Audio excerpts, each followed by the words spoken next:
Hi folks, and welcome back to Behind the Badge, a look at the Melbourne Police Department and how we do things to keep the public safe. I'm Chief Don Carey. I'll be your host today, and I have a special guest with me from the Brevard County Sheriff's Office. Ms. Laurie Chabot is going to talk to us some about the Teen Driver Challenge, which is a program developed by the Florida Sheriff's Association, provided locally here in Brevard County for our teenage drivers, and it's an extremely important program to get teens to understand the dangers and the everything involved with driving. Because I know when I was a kid and they actually had cars then, it was a wonderful thing. We had driver education, and that doesn't happen very often now in high schools, and it's sort of a lost art. But every teenager, just about, looks forward to turning 16 and getting that independence with a driver's license and being able to sort of enter the adult world, because American society is a mobile society, and having a car and a driver's license is really a step up into adulthood. But it's really a difficult thing for kids. It's a big responsibility, and that's part of what that experience they don't realize is the level of responsibility that they have between their two hands and the power that they have when they get into a car and start loading it up with their friends. The beauty of the program is it provides the kids hard defensive driving maneuvers. Some of the courses that they do out there at the driving range is heavy braking.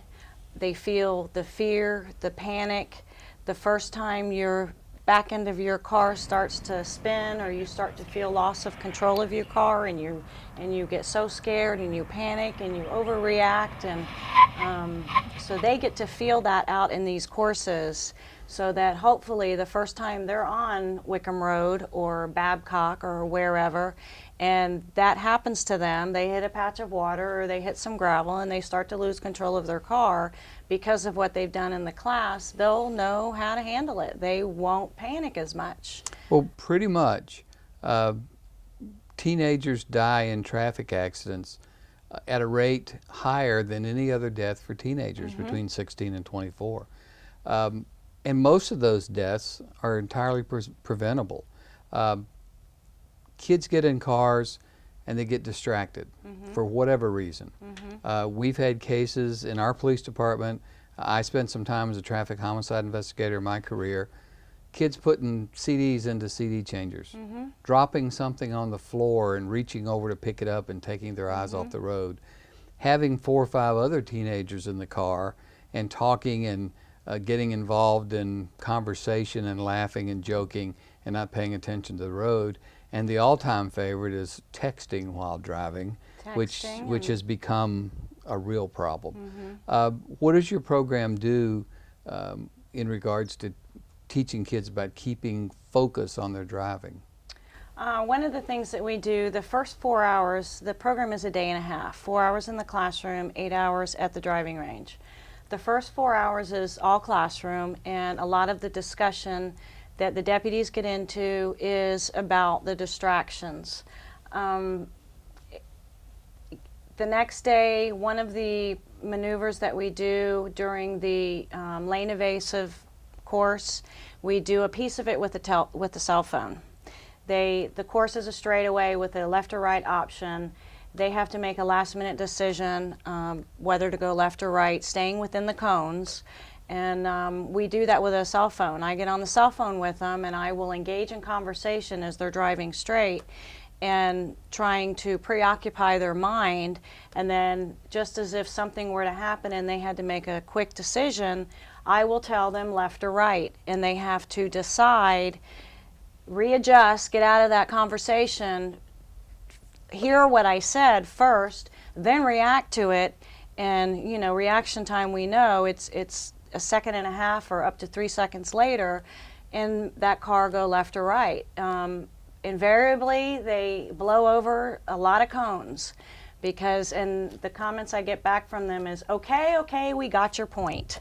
You know, that worked. We understand what you're saying. So putting them through that is one way that we can kind of get our point across to them. Well, you're dealing with teenagers who to begin with are inexperienced drivers. Not only are they inexperienced drivers, they have inexperience in life experiences because they're typically 16, 17 years old. Does the classroom portion of this project talk about responsibility and the fact that they're driving a 4,000-pound lethal weapon when they're out there on a highway, and the fact that they actually have other people's health and well-being at their disposal when they share the road with them? Yes, the program is very graphic. We have several videos that are very graphic. One in particular that shows the results of not wearing a seatbelt, the responsibility of being in that driver's seat. And one of the questions that I ask them is guys, if somebody gets in your car, will you tell them that they either buckle up or they find another ride? And because this is what's going to happen. You're going to, you will regret that the rest of your life if you choose not to do that. You're the captain of the ship. You're the boss man or the boss lady. You get to tell them what to do while they're in the car with you, and you're the driver. You have 4 wheels sitting on the pavement, 6 inches at any given point in time. 3,500, 4,000 pounds. You're driving a huge weapon basically. And you're responsible. You are completely responsible for everybody in that car. And we do get into that in the videos, get into that a bit. We start off with Diamond Rio worked with the Florida Sheriff's Association, created a song for the program, and during the song we show several kids who had died for various reasons, distractions. One was fatigued. That's another distraction that we all forget about, is fatigue. You have to pay attention to that. He fell asleep at the wheel of his car. He hadn't been partying, he hadn't been doing anything wrong, he was just dog tired and fell asleep minutes from his house. So we do get into a lot of those issues. The seatbelt is a big one, and all the distractions, having too many kids in the car. I try to stress to them that you are inexperienced. That's not a bad thing. If you play football, if you play guitar, if you do anything that's new to you, you have to practice. So driving is the same way. You have to practice. Yep. Do everything you can do, whether it's this class, whether it's our simulators, whether it's driver's ed, whether it's a program your insurance company offers. Do everything you can do to give yourself more and more and more practice. Right now we need to take a break. If you'll stick with us, we'll come back and talk with Lori some more. So stick around.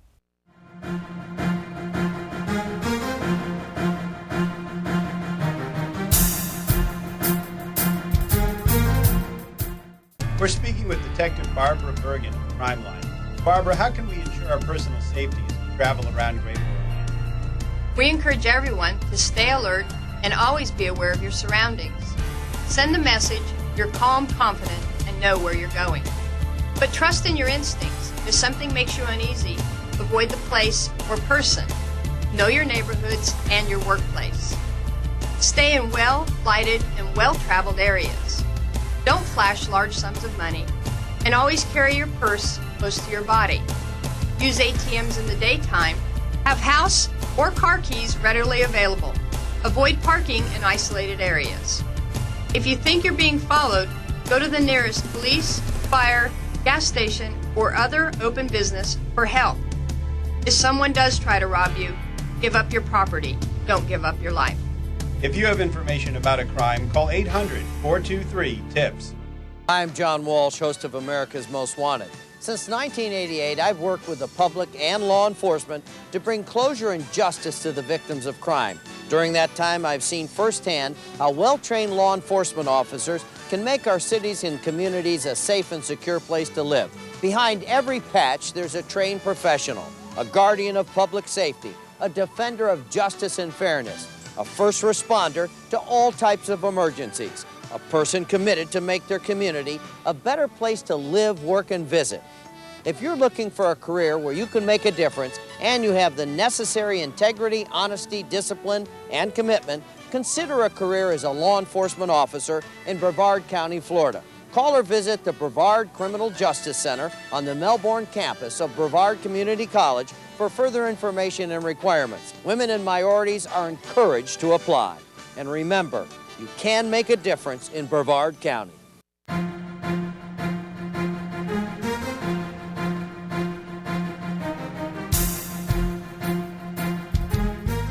Welcome back, folks. We're glad to have you back to Behind the Badge. We're here today with Laurie Chabot from the Brevard County Sheriff's Department talking about the Teen Driving Challenge that the Florida Sheriff's Association sponsors, and it's available for all our kids here in Brevard County. Before the break, we were talking about kids in cars and how dangerous it is, but certainly one of the rites of passage, as well as having a driver's license and being independent in a vehicle, is drinking alcohol. And every kid that I've ever known, including me, has experimented with alcohol before they got the legal drinking age. How does that affect, and what's the issue with teens drinking and driving as well? One of the segments that we cover in the classroom is called Alcohol, the $8,000 drink. The repercussions that they can face should they choose to drink and drive. You're looking at tremendous hours of court time, lawyer fees, court costs, possibly jail time, depending on if they have an accident and somebody dies, you're looking at possible vehicular manslaughter charges. We get into that a lot with them, and if you choose to do this, this is what's going to happen. This is the outcome, and this is real. This is not pretend. Well, when you have kids drinking, number one, they're limited in alcohol tolerance and experience, one would hope, when they're 16 or 17. So 2 or 3 drinks has probably 40 to 80% more effect on a teenager with limited drinking tolerance and experience than it would an adult of, say, 30 or 40.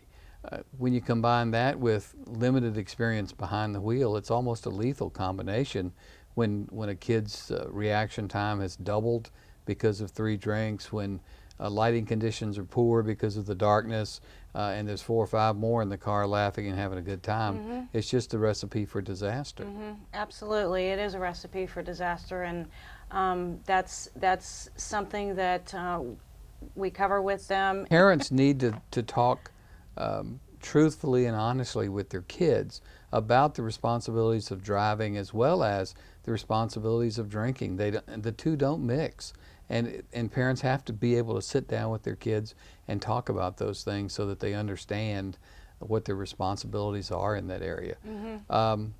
Let's shift gears a little bit and talk about the program itself. Okay. How does a teenager get involved with this driving program?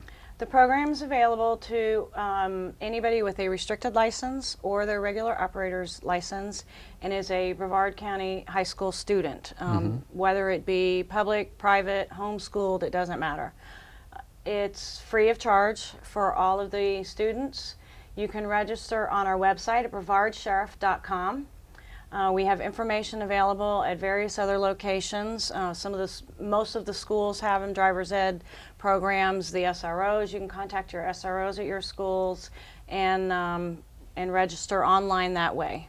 BrevardSheriff.com, spelled out, no spaces, nothing abbreviated. Right, BrevardSheriff.com.